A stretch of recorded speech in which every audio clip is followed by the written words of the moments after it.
शादी के बाद प्रवासी रवि और शोभा की नई नई शादी हुई थी। काम वाली बाई शीला की वजह से उन्हें प्रवासी नहीं मिल पाती थी। दरअसल रवि जब कॉलेज में था तभी ही रवि को माँ उसे और इस दुनिया को छोड़कर जा चुकी थी।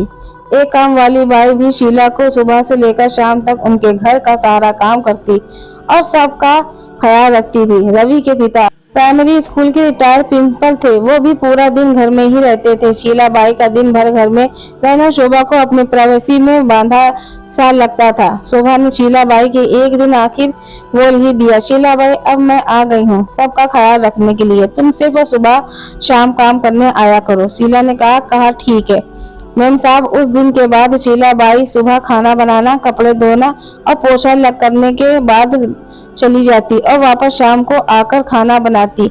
शीला बाई की दोपहर की गैर हाजिरी में कई छोटे मोटे काम दिखाई देने लगे, जिसमें से ज्यादा काम बिना कहे रवि को पिता जी ये सोच कर लिया करते हैं कि बहू की मदद हो जाएगी, लेकिन बहू सोचती कि ससुर जी को औरतों के काम में दखल देने की आदत है। उसे यह सब अच्छा नहीं लगता था, ना ही ससुर जी का घर में रहना और ना ही उनका बीच बीच में काम करना। उनके दिमाग में कुछ बातें चलती रहती। एक दिन मौका देखकर शोभा ने रवि से कहा, क्यों ना हम बाबूजी को वृद्धा आश्रम में भेज दे।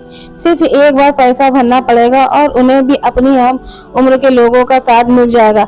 माँ जी के जाने के बाद उन्हें अकेलापन महसूस होता होगा, कहीं घूमने का भी नहीं जाते। हमें भी अपनी प्राइवेसी के बारे में ज्यादा सोचना नहीं पड़ेगा। रवि ने शोभा की बातों पर ज्यादा ध्यान नहीं दिया, लेकिन बाबूजी को सब समझ में आ रहा था। कुछ दिन ऐसे ही बीते कि बाबूजी अपने दोस्तों के साथ एक हफ्ते के लिए टूर पर चले गए और इत्तेफाक से इसी दौरान शील बाई भी छुट्टी पर थी। फिर क्या शोभा को जैसे चाहिए था वैसा समय मिलने लगा। अब रवि रेस्टोरेंट से खाना खा लेता और शोभा का काम आमलेट, ब्रेड या मैगी के काम चल जाता। खाना बनाने की टेंशन नहीं थी, लेकिन घर में कितने सारे काम तो अभी भी करने ही होते थे। ससुर जी की गैर हाजिरी में शोभा को एहसास हुआ कि वह बिना कहे जो काम कर लिया करते थे उनसे कितना फर्क पड़ता था। छोटे छोटे लगने वाले यह काम भी काफी समय और एनर्जी लेने वाले थे। कुछ दिन बीतने के बाद एक दिन रवि शोभा को कहता है, चलो आज हम कहीं बाहर घूम कर आते हैं। शोभा बड़ी खुशी से धज कर बाहर घूमने के लिए तैयार हो जाती है।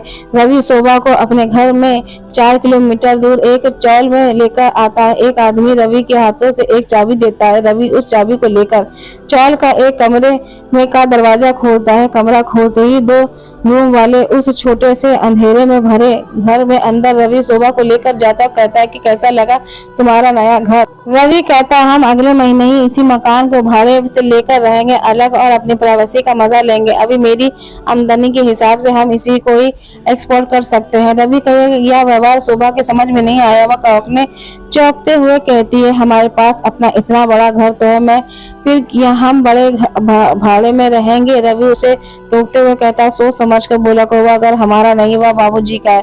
तुम्हारे पास एक ही महीना है सोचने के लिए तुम्हें आगे क्या करना है। दोनों वहां से वापस अपने घर लौट आते हैं। पूरे रास्ते शोभा के दिमाग में तरह तरह के विचार चल रहे थे। घर पहुंचते ही उनसे रवि से कहा, माना किया घर बाबूजी का है, लेकिन क्या हमारा इस पर कोई हक नहीं है।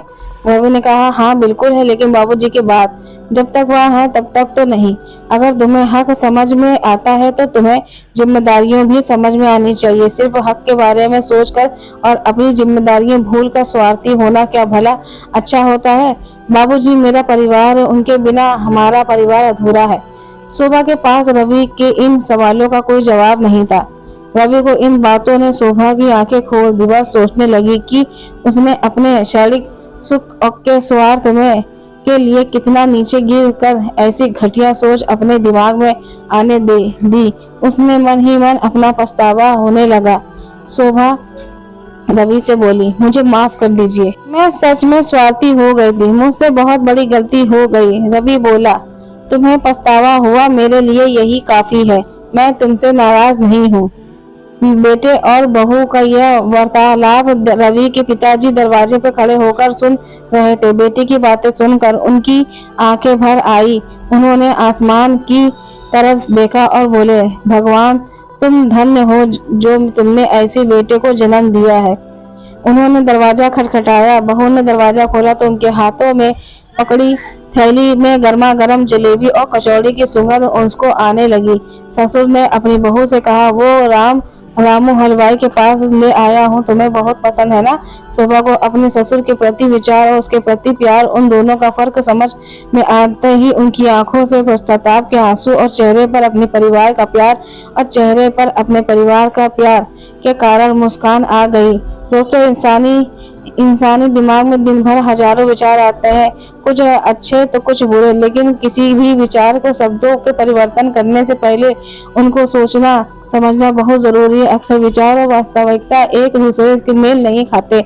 हमारे बुजुर्ग जो हमें बोझ लगते हैं, जिसमें हम इस बात की भीड़ जानते हैं, और ऐसा इसलिए होता है क्योंकि इस स्वार्थी होकर सोचते हैं। हम आग अपने योगदान को समझ नहीं पाते। वह हमारे जीवन में बहुत अहम किरदार निभाते हैं, लेकिन जब वो हमारे साथ होते हैं तब उन पर विचार और प्यार समझ नहीं पाते हैं, और जब वो हमारे साथ नहीं होते तब हमें उनकी अहमियत पता चलती है। हमें सदा अपने बुजुर्गों का सम्मान करना चाहिए, कभी उनका किरदार नहीं करना चाहिए, निरादर नहीं करना चाहिए, चाहे उनका बिहेवियर कैसा भी हो। हमें कभी अपने बोझ नहीं समझना चाहिए। जो भी कर्म करेगा वो उनके साथ जाएगा।